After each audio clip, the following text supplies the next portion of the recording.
presentation on Teachers Empowerment, the Future of School Education by Madhuri Sawant, Managing Director and Founder, Brainquartz. I would please request Ms. Madhuri Sawant to please come up on the stage. Hello, good afternoon, everybody. After a very intense session of the panel discussion, I hope that you will enjoy my session as well, because that session was very, very interactive. A lot of insights about the management, about the concerns, about the teachers, and about the students were discussed. And it really helped me also to understand how the education system is working, how the schools are addressing the challenges which they are facing every day, especially post-pandemic. Okay, so with a little bit of background, why did I start Brainquartz? I started in 2019. Will give my little bit of background. I have done my graduation from Bombay IIT. Then I was in teaching, not out of force, because my children were very small. I couldn't take the job in the corporate. Then from 10 years, a decade I was in education. Then I moved to corporate. More than 20 years I was in the corporate sector, especially in the IT sector. And then, of course, I moved to the government as I was an advisor to Maharashtra government, education advisor. Then I worked for the Japanese company as an India head. And then a lot of government projects which I did. And what I have realized everywhere, the problem was not with technology, not with students, the problem lies with the teachers. The teachers were lagging behind in everything, and therefore I thought, my approach to start the company will be different. It will not be just like all edtech company, content. I will go and teach the teachers. Because I know today I am here because of my teachers. I strongly believe my entire life I have role models from my very childhood till date. I have good teachers which made me, my entire career and me as a human being. Good or bad, I don't know, but they try to inculcate a lot of good values within me. And this is where I think you all will believe you are also, there are some teachers you remember still dead. Am I right? Do you remember that some teacher in your life which made your life, or you still remember it? And this is where I think that even today, those teachers are there, they should be the role models for their students as well. But that is unfortunately not happening because teachers are lagging behind in most of the skills. So now what do? We have to support the teachers, because I believe that the teachers are the pillars of the institution, which is education, and we have to support them. And they are basically, they should become the role models. So we can move further. So this is we serve teachers, we serve students, and we serve India, or I will say we serve the world, okay? I will not say only India, I'll say we serve the world.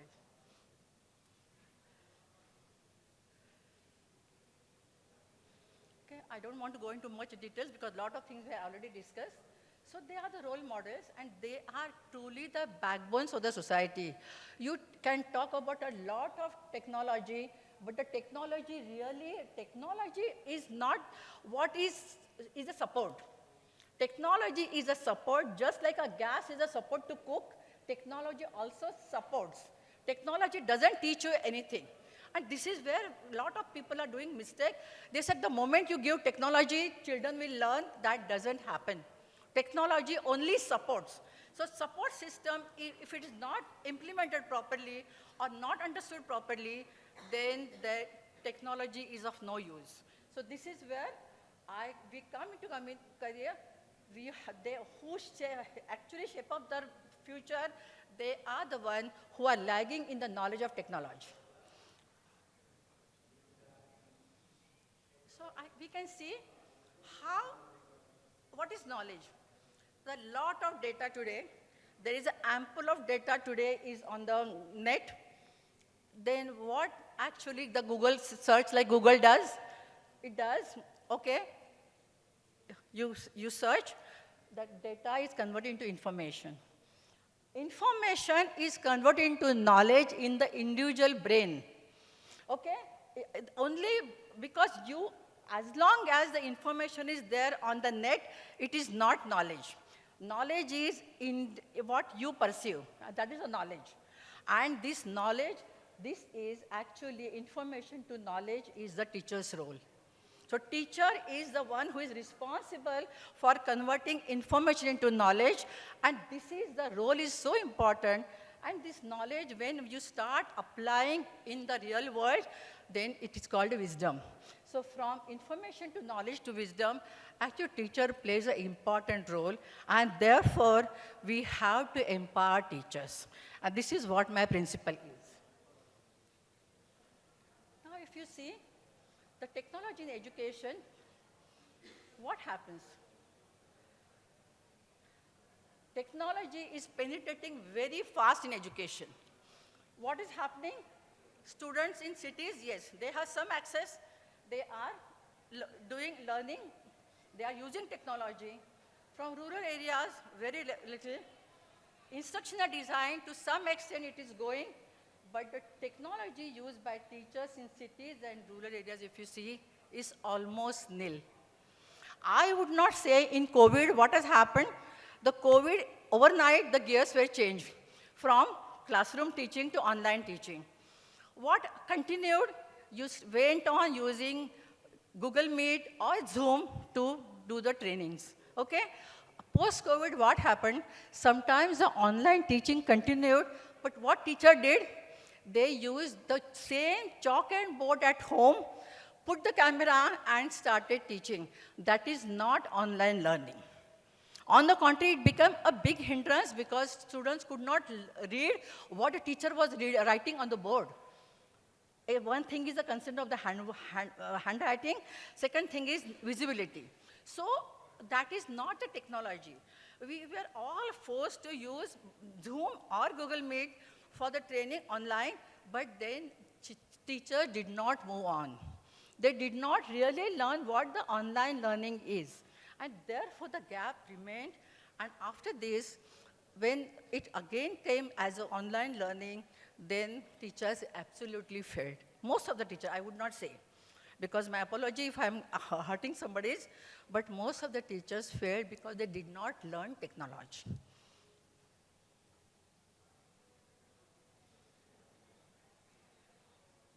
Okay, now in the current world, as just last discussion, the problem is the quality of teachers. The quality, why it is going down? Because first thing is this profession is not considered as a real profession. I'm an engineer, I'm a doctor, I'm an IT person, you very proudly say. Nobody says that I'm a teacher. But I feel very proud. I moved back from my IT field back to the teaching line because I feel that's a noble, really, profession. And I strongly believe that but one must take it as a passion and not as a job. So what is happening today is the knowledge, the subject knowledge is really not adequate for a teacher to teach, especially in 8th, 9th, 10th. I have observed, I myself interviewed for my own company, and I have observed that the knowledge is really not adequate for a teacher to teach science and mathematics. I am not a great person of history, geography, so I will not talk about other subjects, but science and mathematics need a very in-depth knowledge. And this is where the teachers are lacking. Resistance to change, like Mr. Allen and so many people from the just now said, there is a lot of resistance to change. Teachers do not want. The teachers in their 50s and closer to retirement, they are very reluctant to learn the new technology. They feel that the same thing, chalk and board, probably works, which really doesn't work. Okay? The professional development programs are not in place for the teachers. I worked in IT sector. There are competencies defined. For every role, the competency is defined and the skill set is defined. And as you move on, you have to fulfill those competencies, you have to learn those skills, and then only you will get promotion or you will get your increment. But there are no such things present in the education sector. Teachers' role, there is not everything, nothing is defined. That, okay, what teachers should be, what skills teachers should have, is not well defined. And this is a time to actually define that what are the skill set that teacher needs to be as a professional teacher. Okay? Budget limitation to update the technology. We all talk about technology, but you know that the technology, even the companies when I was working, to upgrade the technology is a very expensive thing. Technology goes on changing, operating systems goes on changing. Simple thing like mobile phone, every year the new mobile phone comes, the old adapter is not, doesn't fit into the new mobile phone. No, these are the constraints. So you're forced to buy the new mobile phone. So these are the constraints, and education institutes really do not have that kind of a budget that you can go on changing technology. So what do? You really have to balance between the non-technical methods and technical methods. Okay? So these are the certain things. These are the teachers' consent and students' consent. We have seen this. Basically, what happens is, in this technical world, teachers know little lesser than the students because there are tech-savvy students. Most of the students come with the knowledge already they have, and they start asking questions, which becomes a very embarrassing for a teacher who does not know that particular question, or they cannot answer the question. And that is a very embarrassing situation. Finally, at the end of the day, it is a distraction in the classroom, and no learning happens in the class. My friends told they come home, they cry because there is so much of embarrassment happens in the classroom. Why? Because the technology has taken over with the students. Teachers are lagging behind.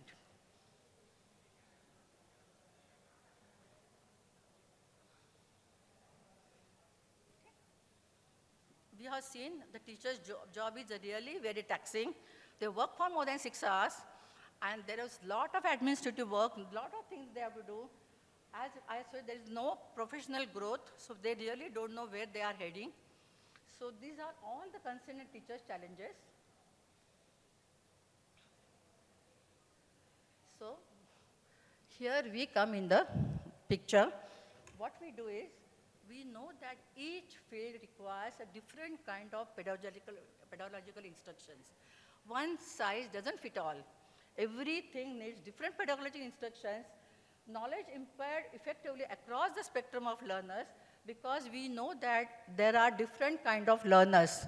Some learners, you know that multiple intelligence theory, and every child learns differently. So you have to ensure that your learning system or your learning instruction should be such that the spectrum of the learners will learn from what you teach in the classroom. On an average, I'm sure you all are educationists, you all are educators, you must be knowing, but only 20% students learn in the classroom. This is my statistics. I did a lot of research. So when the teacher teaches, not more than 20% students learn in the classroom. Either they go home, they go for the tuitions, or they don't learn. This is the scenario, and this is the reality. So how can we address? If you change the instructional design, then definitely you can bring in, if not 100%, you can definitely bring at least 80% students in the classroom, and they will definitely learn. Okay? So what happens is there is improved participation. There is a development of higher cognitive skills among the students. Teachers' deeper content knowledge helps in building knowledge in students' brain. And the quality of instruction, classroom management, and professional behaviors. The professional behavior, I'll tell you the few examples. Many times the teacher has, always they like to talk about the best students in the class. As an advisor, whenever I used to visit the schools, every time what used to happen is the teacher would call Mira, Annie, whatever. She's my best student, he's my best student. Okay? And then the best student will recite poem, they will tell me something. And I was really hurt. I said, what about the remaining students? The remaining students also are capable, but they never got opportunity. And this is where I thought that no, this is not right. This is not a professional behavior. So I started, the next time I started visiting, I said, I will select the boy. I would select the last bench boy or a girl. I said, you stand up and you tell me. And this is where I have seen I build the confidence in students. Because, and then one student came, she was doing MSc, I was addressing to the college, and she really touched my feet, and she said, ma'am, nobody ever give me chance to talk to the government advisor or our guest. This is the first time I got opportunity, I got a confidence that I can talk to a person confidently. And this is where the teachers should learn that they should not divide the class. They should not segregate that these are intelligent children and these are not intelligent children, because teacher's role is to teach everybody. We are supposed to teach everybody and we should expect output from everybody. Okay? Now, what are the factors which impact the learning outcome? Effective learning outcome, who are the stakeholders? A good teacher, a good technology, a good methodology, and the topic. As I said, the topic is extremely important. For every topic, you need different technology and different methodology. You cannot use the same methodology and same technology for every topic. You need to use different methods and different technologies. Now, methods used in classroom and online teaching. I told you, after COVID also, what teacher used to do? She used to only put the camera, a board, and chalk, and started online learning. That is not what the online learning is. There are different methods for the classroom and for the online. Even though collaborative methods, hands-on activities, elective demonstrations, effective use of online tools to teach mathematics and science, simulations, quizzes, hands-on activities, all these things should be learned properly by the teacher first, and then should be implemented while developing the online class material and the classroom or the classroom material. Okay? So these are the two different things. There was a lot of discussion happened in the collaborative in the last session, and I really like the collaboration between the schools, but we have not talked about the collaboration among students. How many really activities are there where the children collaborate? Do they collaborate? Because I have seen most of the students do work in isolation. And therefore, we have to learn.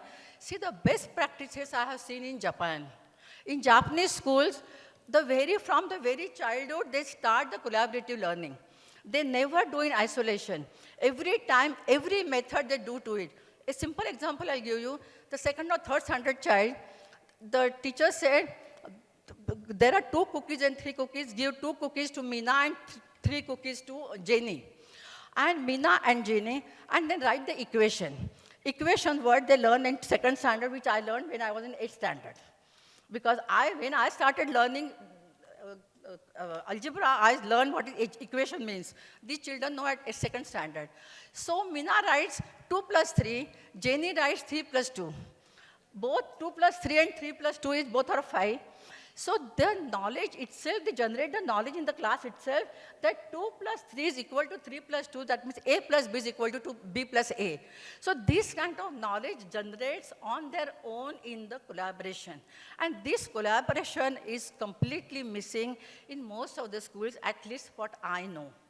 I will not generalize, but this kind of collaboration is missing. And therefore, in Japanese school, every activity is a collaborative activity. So they always ask, what do you think? What do you think? And in their worksheet, Sheila thinks this, Meena thinks this, Jenny thinks this, and whatever. So they write, and at the end, they said what is best and what is not good. So this is where the difference is in the collaboration which we are talking about and what collaboration means for the other countries. Okay?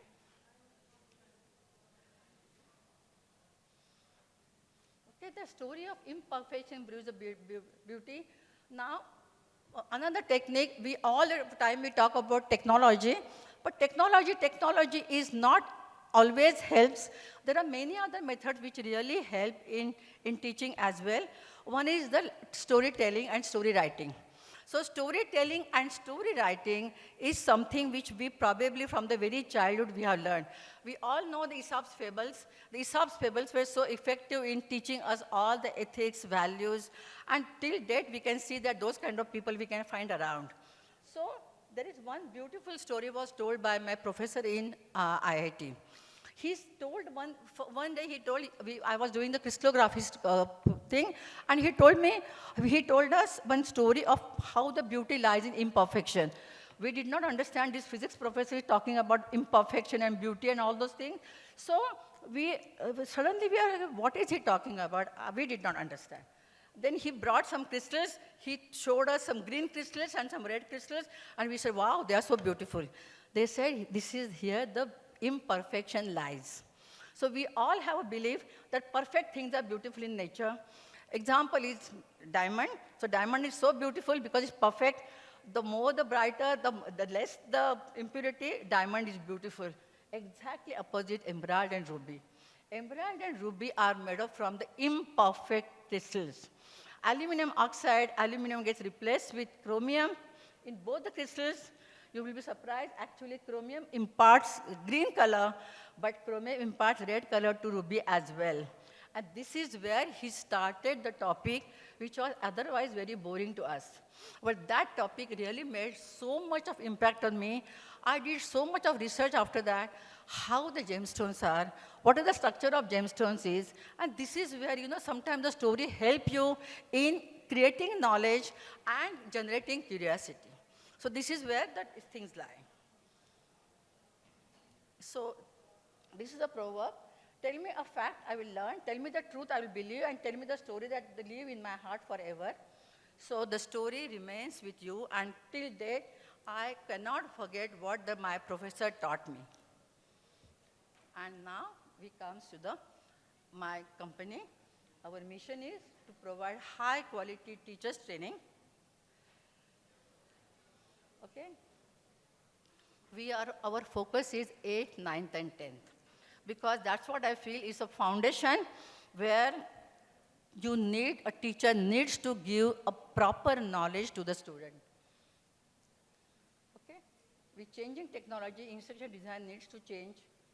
Especially if you want to teach the molecular structure of chemistry, you can use the balls and sticks.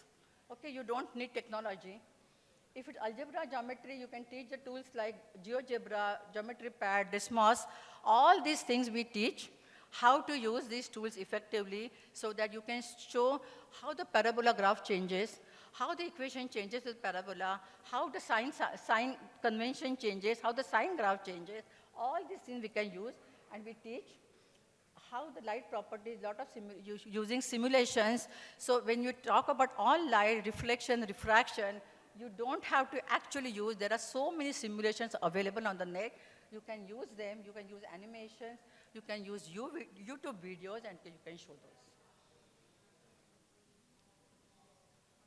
And abstract concepts, stories could be told to generate curiosity about the topics. Okay, so this is our training path. This is the content with the real-world examples which ignites teachers' curiosity, conceptual deep dives. Then we have a periodic refreshers, and then application to teaching so the teacher can apply whatever is being taught in the classroom for the propagation. Okay? So Brainquartz teacher training it generates curiosity, engagement, retention, and propagation. And one principle I always believe is go from known to unknown. And interestingly, I will come later, how the GPT really is doing the same thing what I'm doing. I always believe, always come to the classroom and start from the known. Then, you grab the attention. Don't start from unknown to unknown. We go from unknown to unknown, then you cannot grab the attention. For example, you're teaching anything, and there is a current topic, football, cricket, summer vacation. So you start from there, and you can go slowly from unknown. So this really helps in grabbing the attention and more generation of the curiosity. Okay? So Brainquartz teacher training elevates the students. So when the students get engaged, they improve their outcomes, there is a parent satisfaction, and definitely the school quality improves. So this is the chain. Better students, better teachers produce better students give the parental satisfaction, and second thing is, it is improves the school quality. So what is school? School is nothing but teachers. The good teachers make the good schools. Okay? Our training modules comprises of effective communication skills, focus on pedagogy applied in designing every topic of math and science, different non-technical methodologies, technical methodologies, collaborative learning, which I just now told you how the collaborative learning helps in children in Japan, training using different math science tools and making lesson plans using multiple intelligence theory.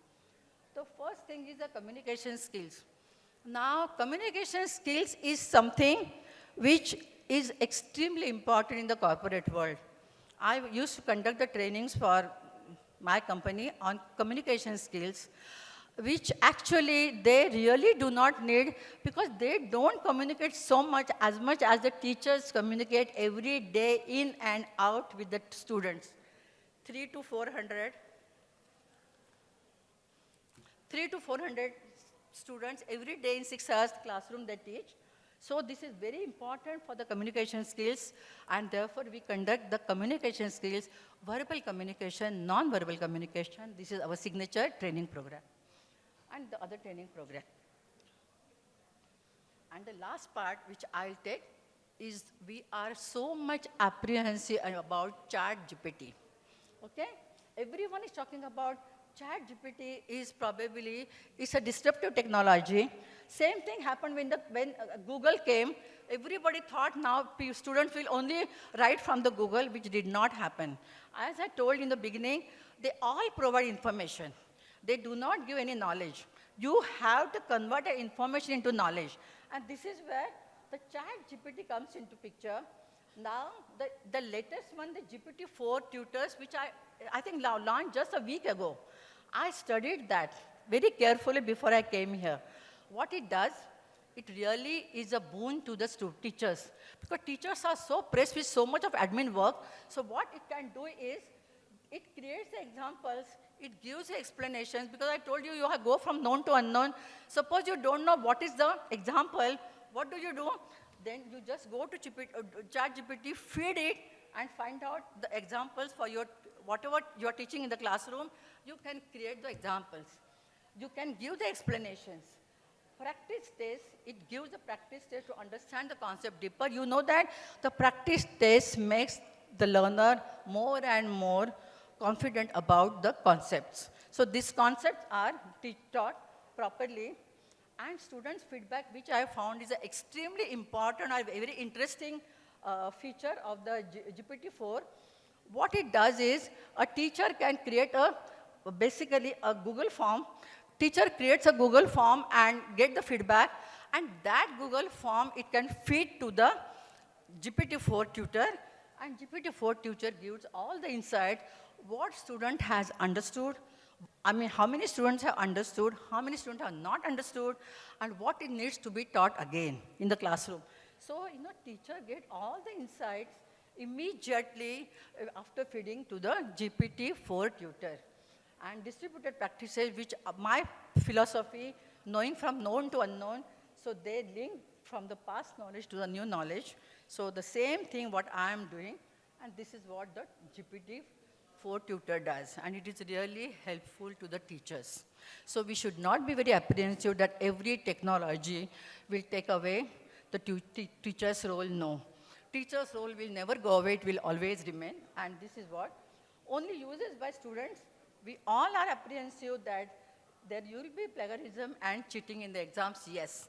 And therefore, as rightly mentioned in the last session, we need to change our exam system.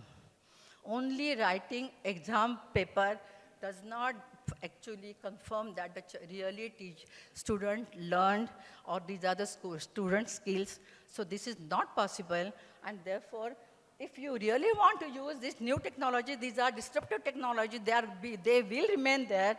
What we need to change is, we need to change our entire system of the exams. And then I think probably the entire thing, teacher stress will go down, teacher will get all the assistance from these kind of new technologies and AI, and they can focus more on the teaching rather than doing many other jobs. Okay, so these all things we are included in our training programs, and if this really will make a difference to a teacher, we make teacher more confident, more knowledgeable, and more tech savvy in our training programs. Thank you so much. This is our, I'm sorry, can we go back? This is our YouTube link. I'm creating a lot of YouTube videos so that you can use those videos, different concept-based videos, so you can go for the video, and few videos are in making, so you can really use these videos to make the concepts clear. Thank you very much. Any questions?